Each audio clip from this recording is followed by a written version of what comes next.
Record started. Okay, retain earning account मैंने अभी explain किया, इसके लिए टी कोड है OB53। ओके, तो हम SAP में आते हैं। यहाँ पे मैं सीधा सीधा डालूंगा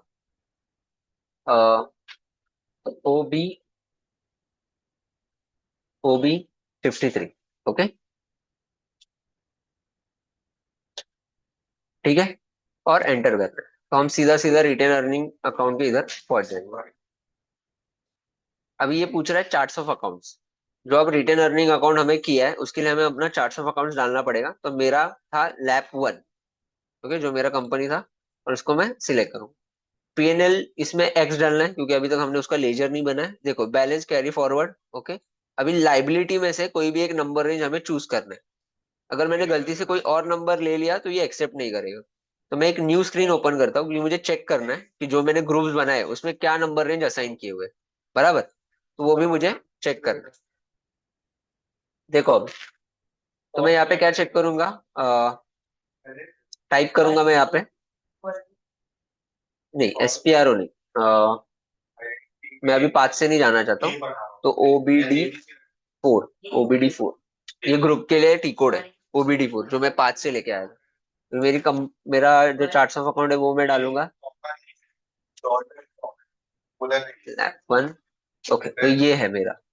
ओके, तो मैंने लाइबिलिटी का रेंज जो बनाया है वो 4,000 से स्टार्ट किया हुआ है। तो मैं इसमें अभी समझो एग्जाम्पल के लिए मैं इधर 3,000 डाल देता हूँ। 3,000। ओके, जो कि वो एक्सेप्ट नहीं करेगा। ओके, तो मुझे ना लाइबिलिटी की रेंज लेनी है, ये वाली। ओके, तो इसमें इधर है 4,500, 4,500। अभी देखो, ये ऐसा आ रहा है येलो में। ओके, मैं वापस से जब येलो, मैंने येलो का क्या मतलब बताया था कि इट्स वार्निंग। हाँ, तो वार्निंग क्या दे रहा है कि 4,500 का कोई लेजर बना ही नहीं है।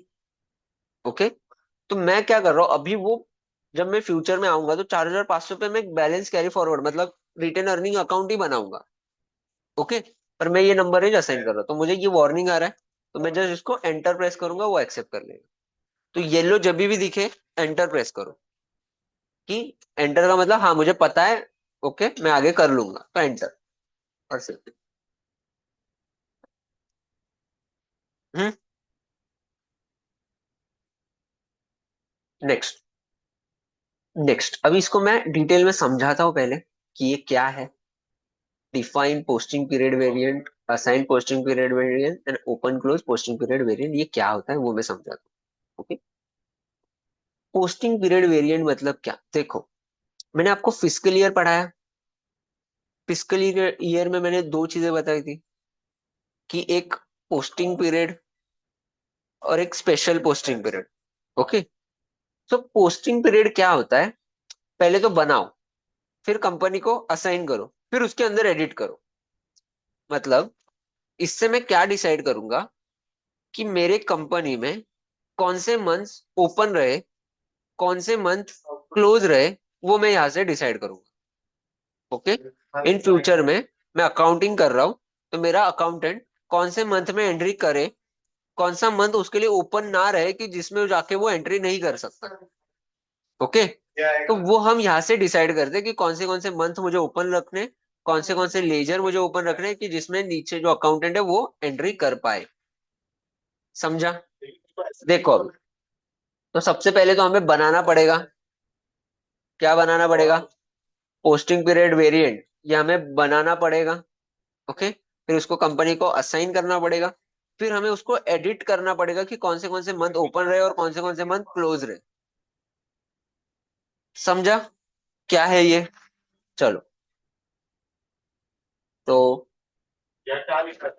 SPRO, SAP reference IMG, financial accounting, financial accounting global, ledger, और ये देखो पोस्टिंग पीरियड। ओके, ये तीन स्टेप हमें करने। ये तीन step, define variant for open posting period, assign and open close posting period. तो सबसे पहले हमें बनाने का काम है। तो न्यू एंट्री में जाएंगे। यहाँ पे मैंने क्या बोला, सेम कोड रखना है। तो लैप लैप 1 ना, और यहाँ पे मैं लिखूंगा posting period variant for lap 1। क्या कंडीशन है?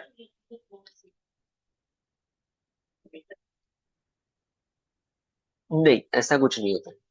देखो, हम कोड क्यों सेम डाल रहे हैं? क्योंकि मुझे इतने कोड्स नहीं बनाने कि मुझे कल याद ना रहे। समझ रहे हो? मैं हर जगह एक ही कोड क्यों यूज कर रहा हूँ कि मुझे याद रहे, और मेरा एक ही कंपनी का एक ही सब जगह एक एक कोड रहे। समझ रहे हो? कि बार बार मुझे टेंशन नहीं ना कि अरे इसका क्या कोड रखा था, इसका क्या कोड रखा था, इसका कोड क्या रखा था। तो मैं एक ही टाइम क्या कर रहा हूँ, इसका भी कोड वही रख रहा हूँ, इसका भी कोड ये रख रहा हूँ, आगे फ्यूचर में भी मैं सबके कोड्स एक ही रखूंगा, जिससे मुझे प्रॉब्लम नहीं होगा याद रखने के लिए। देखो, तो मैंने ये बनाया, ओपन, बनाया, सेव करना है, बस हो गया, इतना ही काम था। इतना ही स्टेप्स था कि ये नाम डालो और ये बनाओ, फिर इसको कंपनी को असाइन करो। तो ये सेव बैक, फिर दूसरा स्टेप असाइन करने वाला, असाइन। कंपनी का नाम तो ढूंढो, कंपनी का नाम है यही, देखो कंपनी कोड। और ये मेरा कंपनी आया और उसको मैं वेरिएंट असाइन करूंगा। ओके।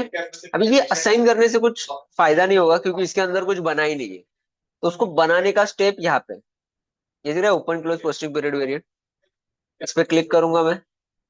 देखो, यहाँ पे अगर मैं मेरा कोड डालता हूँ, लैप 1, ओके, तो मुझे मेरे खुद से बनाऊंगा इधर पूरी चीजें, ये सारी चीजें मुझे भरनी पड़ेगी।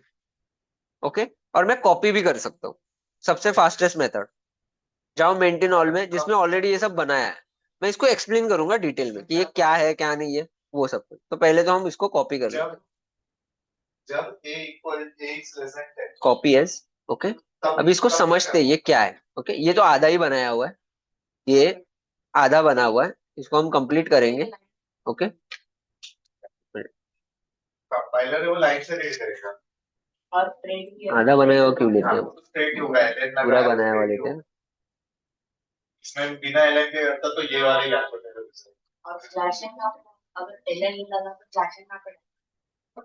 ओके। देखो, इसमें कुछ चेंजेस करने पड़ेंगे। सबसे पहले तो मैं ईयर चेंज करूंगा। ओके, तो मेरा ईयर चल रहा है 2025। Copy, paste, 2025। भाई में कॉपी, क्या हो रहा है? पेस्ट, क्या पेस्ट, करना है? पेस्ट, नहीं, कब करना है? पेस्ट। ओके। अंदर क्या और करना यहाँ पे आएगा है? 2026। कब पहले बताया? क्या कॉपी, करना है वो बाद में बता। पेस्ट, अगर पेस्ट। देखो क्या करना है पहले बता दूंगा तो वो मैं बाद में ये बता। डबल क्लिक कर रहा हूँ मैं, जिससे वो सिलेक्ट हो पा रहा है।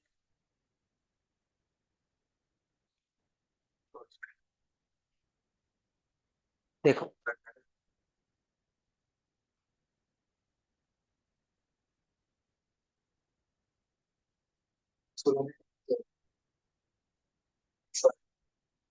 देखो, ये इसका मतलब समझाता हूँ।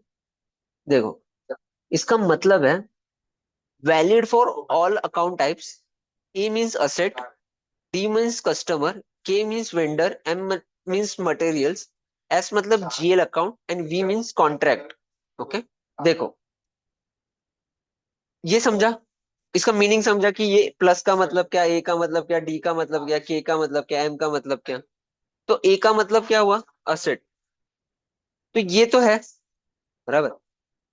अभी मैंने ये 1 to 12, मतलब 1 से लेके 12 महीने ओपन है, मतलब अकाउंटेंट ये 12 के 12 महीनों में एंट्री कर सकता है। अगर मैंने इसको हटाया और इधर 1 लिखा, तो असेट में, सिर्फ असेट में, सिर्फ पहले महीने में एंट्री होगा, अप्रैल होगा। ये अप्रैल में एंट्री कर पाएगा। अभी कौन सा, मई चल रहा है ना, तो मैं इधर मई कर देता हूँ।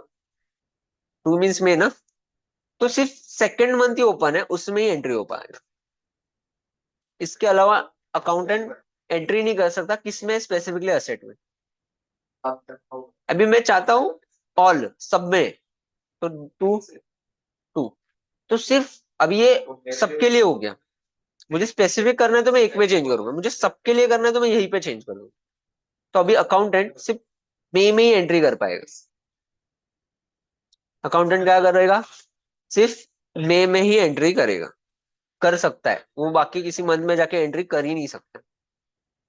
समझ में आया? और ये है स्पेशल पोस्टिंग पीरियड, इसको भी हम एडिट कर सकते हैं। तो ये तो सारे ओपन रखे हुए हैं। समझा इसका यूज क्या है, ओपन क्लोज पोस्टिंग पीरियड का? बराबर। तो मैं इसको अभी फुल रखता हूँ कि सारे महीने में एंट्री होना चाहिए, कोई लॉक नहीं रख रहा हूँ। ओके।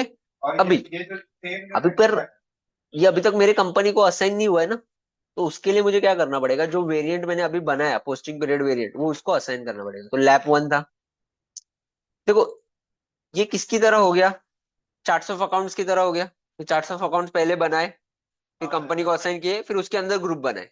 तो ग्रुप बनाते वक्त हमने सिर्फ उधर डाला तो अपने आप कंपनी को असाइन हो गए। तो वैसे ही हमने पहले पोस्टिंग पीरियड वेरिएंट बनाया, उसको कंपनी को असाइन किया, अब भी उसमें एडिट कर रहे हैं। तो जैसे ये लग रहा है मतलब ये पूरे कंपनी को असाइन हो गया। तो मैं इसको चेंज करता हूँ, लैप वन, लैप ही वन था ना? मैंने कंडीशन चेक पहले दिया। ओके। और एंटर करेंगे, सब दोनों का वो वेरीफाई करेगा। हाँ देखो, अभी मैंने गलती से इधर रॉन्ग डाला, तो उसने आइडेंटिफाई कर लिया कि ये ऐसा कुछ पोस्टिंग पीरियड वेरिएंट बना ही नहीं है। तो मैं इसको एडिट करूँ। जब गलत तो अभी मेरे कंपनी में सारे मंथ्स ओपन है। ये जेड जेड का मतलब क्या है, कि असेट में जो हमने लेजर का लिस्ट बनाया है, उसमें से समझो मैंने अभी असेट के लिए 1000 से 1099 999 बनाया हुआ है। मैं चाहता हूँ कि इसमें से सिर्फ 1200 से लेके कुछ लिमिटेड ही ओपन रहे, तो मैं ऐसे डाल सकता हूँ। पर जेड जेड का मतलब क्या हुआ, सारे ओपन है, ऑल, सारे लेजर्स में यूज कर सकते हो। बस ये हो गया, इसको सेव कर। आई होप ये समझा आपको, इसमें कुछ डाउट? तो ये क्यों बनता है कि मुझे, मेरा जो अकाउंटेंट है वो कौन से इसमें यूज कर सकता है। बराबर, इसको मैं सेव कर।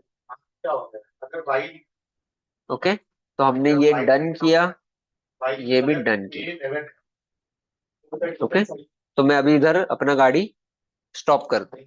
ओके, मुझे लगता है इतना इनफ है। तो हमने आधा इंटरप्राइज स्ट्रक्चर कंप्लीट कर लिया। का वैल्यू मैंने मांगा था। चलो।